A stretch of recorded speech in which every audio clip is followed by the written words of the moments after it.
media network subscribe sar like sar أولا السلام عليكم ورحمة الله وبركاته دمان أصحابتيدا qaaliga ahay aad baan idin salaamayaa ugu horeyn waxaan idinka codsanayaa inaad subscribe dhahdaan YouTube channel-kayga like aad saartaan share aad dhahdaan comments-kana aad igu reebtaan fikirkiina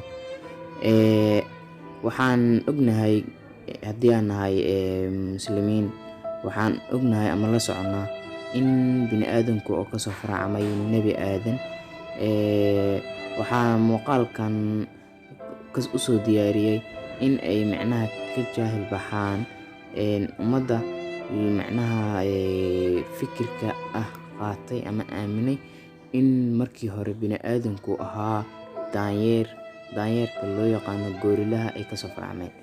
xaqiiqdu saas ma aha waxaa xaqiiq ah in bini'aadanku ay kasoo faracmeen nebi aadanna wuxuu ahaa nin aad u qurux badan foolxumo laguma tilmaami karin wuxuu ahaa ruux ilaahay karaameeyey.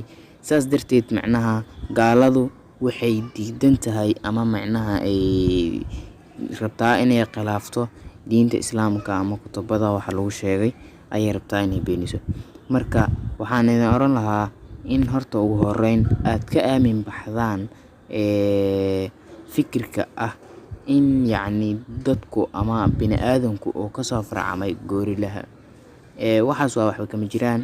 saad arkaysaan muuqaaladan hadda step 1 waa goorile ama daanyeer, step 2 waa noocan waxa kaleeto dhiman step 3 oo ah bini'aadan caadi ah. marka adiga hadda i daawanaya macquul ma kula tahay in bini'aadanku ahaayeen daanyeero ama daanyeerka loo yaqaano goorilaha ay kasoo farcameen?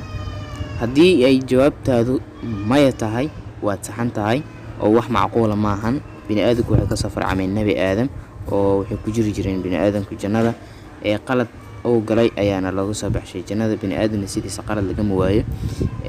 marka waxaan ka codsanayaa dhammaantiin inaad beenisaan fikrada noocaas ah oo ku jira bulshada qaarkeed.